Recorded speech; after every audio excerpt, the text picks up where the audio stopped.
Hello दोस्तों, स्वागत है आपका अपने YouTube चैनल में, जहां मैं आपका दोस्त और होस्ट लेकर आ चुका हूं इंफॉर्मेटिव और एंटरटेनिंग वीडियो जिसका टाइटल है अमेजिंग फैक्ट्स अबाउट पोखरा। जी हाँ दोस्तों, आज हम भारत के पड़ोसी देश नेपाल की बात करेंगे, जहां मौजूद है नेपाल का सबसे खूबसूरत पर्यटन स्थल पोखरा। नेपाल की राजधानी काठमांडू के बाद पोखरा नेपाल का दूसरा सबसे खास शहर है, और वो इसलिए क्योंकि जब भी किसी पर्यटन स्थल की बात आती है तो नेपाल के पोखरा का नाम जरूर आता है। ऊंची पहाड़ियां, झील, नदी, झरने और हरे भरे जंगल, प्राकृतिक सौंदर्य से भरपूर जो भी पोखरा को एक बार अपनी आंखों से देख लेता है वो उसका दीवाना हो जाता है। दोस्तों, पोखरा नेपाल का वो शहर है जो अतुलनीय नजारों का भंडार है। यहाँ साल के 12 महीने पर्यटकों का तांता लगा ही रहता है। ये शहर दिन में जितना मन को भाता है, यहाँ की नाइट लाइट पर्यटकों को उससे भी ज्यादा आकर्षित करती है। पोखरा वो शहर है जहाँ आपका परिचय संगीतमय एक ऐसी दुनिया से होगा जहाँ आपके पैर खुद ब खुद थिरकने लगेंगे और रंग बिरंगी रोशनी आपको ऐसा मदहोश कर देगी कि आपको लगेगा मानो कि आप नेपाल के किसी शहर में नहीं बल्कि जन्नत की सैर पर आ गए हो। तो चलिए बिना किसी देरी के आपको भी दिखाते हैं एशिया के स्विट्जरलैंड पोखरा में वो कौन कौन सी जगह मौजूद है जो इसे दुनिया के नायाब शहरों में से एक बनाती है। इसकी शुरुआत होती है फेवा लेक से। दोस्तों, फेवा झील को पोखरा की पहचान और शान भी कहते हैं, जो नेपाल की दूसरी सबसे बड़ी झील भी है। इसके नॉर्थ ईस्टर्न साइड पर खड़े होकर आप इस झील की खूबसूरती का आनंद ले सकते हैं। यही नहीं, इस झील के चारों ओर पर्यटकों के लिए आकर्षण के कई केंद्र ऐसे हैं जिन्हें देखकर कोई भी इस झील का दीवाना हो जाएगा।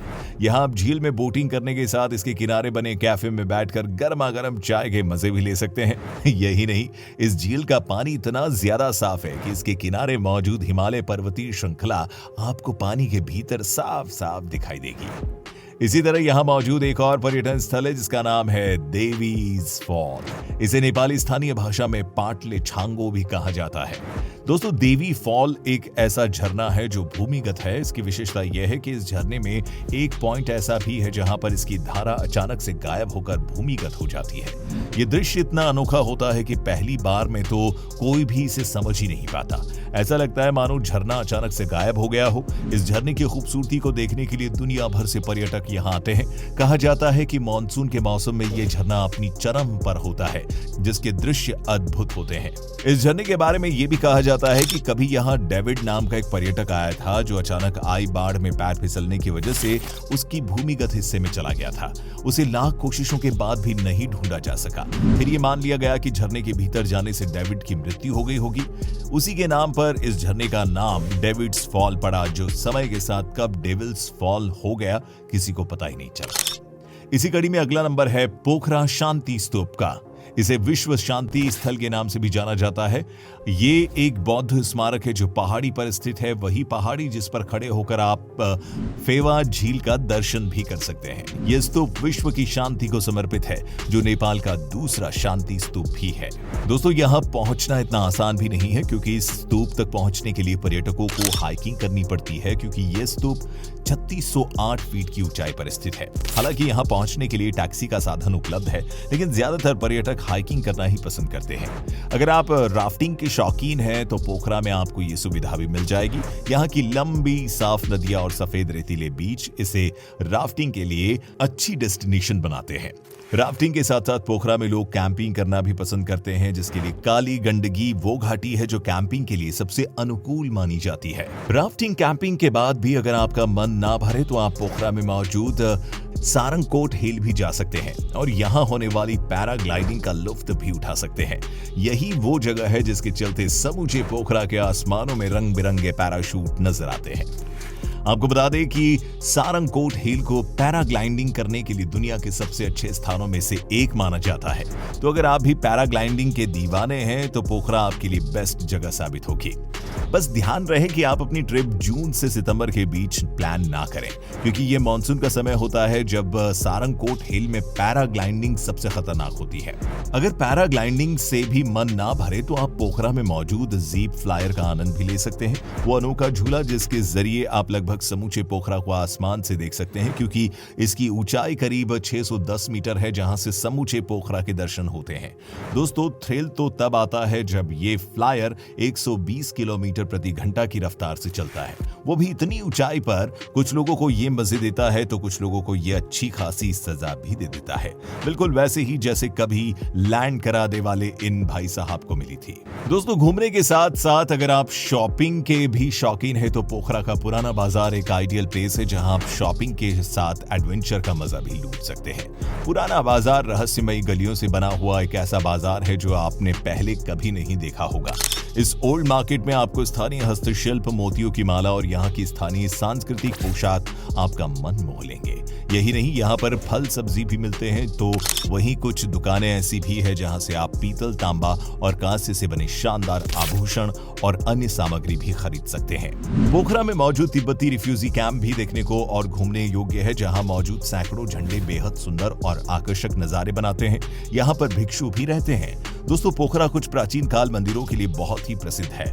पोखरा की सैर के बीच आप यहाँ कुछ मंदिरों में जा सकते हैं जो आपकी यात्रा को बहुत खास बना देंगे, जैसे ताल बाराही मंदिर। दोस्तों, आप जब भी नेपाल की यात्रा पर जाएं तो ताल बाराही जरूर जाइएगा। ये मंदिर हिंदू धर्म को मानने वालों का एक पवित्र स्थल है जो देवी दुर्गा को समर्पित है। इसके शानदार ढांचे के चलते इसे पिकासो ऑफ पोखरा भी कहा जाता है। यह खास मंदिर पोखरा झील में एक छोटे से द्वीप पर स्थित है। इसका निर्माण 18वीं सदी में हुआ था, जो चारों ओर से झीलों से घिरा हुआ है। यह मंदिर केवल धार्मिक लोगों के लिए ही नहीं, बल्कि यहाँ अन्य धर्मों के पर्यटक भी बिना किसी रोक टोक के आते जाते हैं।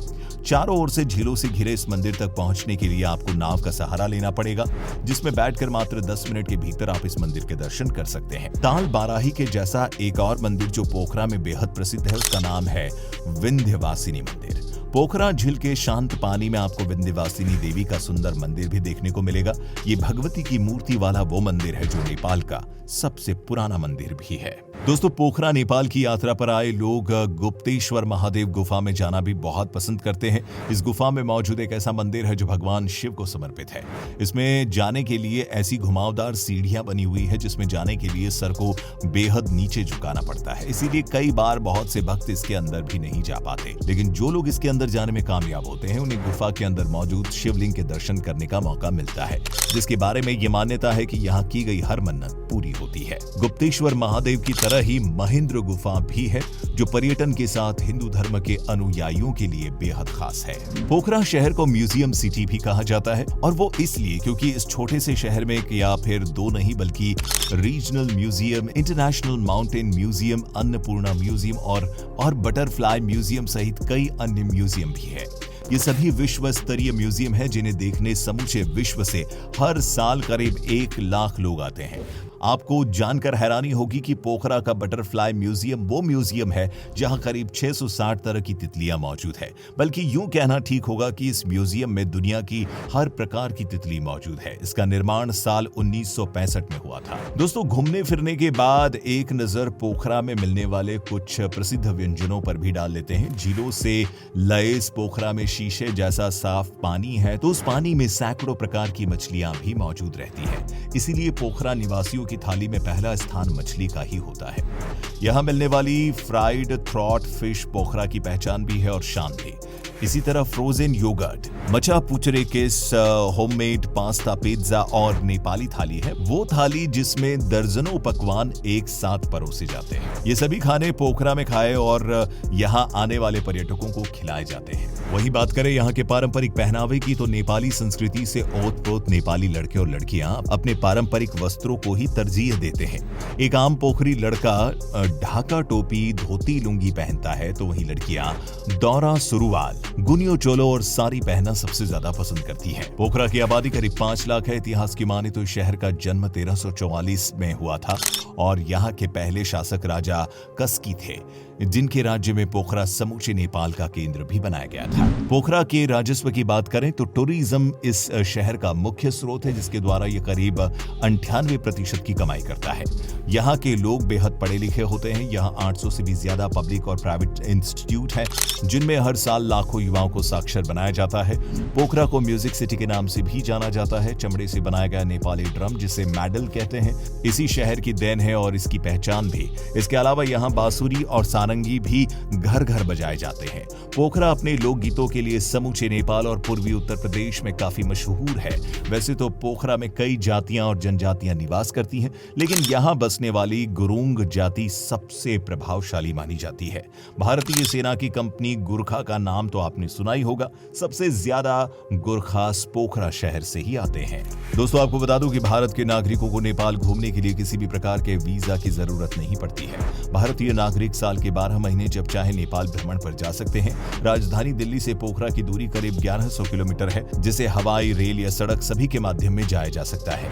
अगर आप हवाई यात्रा करना चाहते हैं तो ये सफर और भी आसान हो जाएगा, क्योंकि पोखरा के पास अपना अंतर्राष्ट्रीय हवाई अड्डा है, जो इसे नेपाल के मुख्य शहरों के अलावा दुनिया के अनेकों देशों से भी जोड़ता है।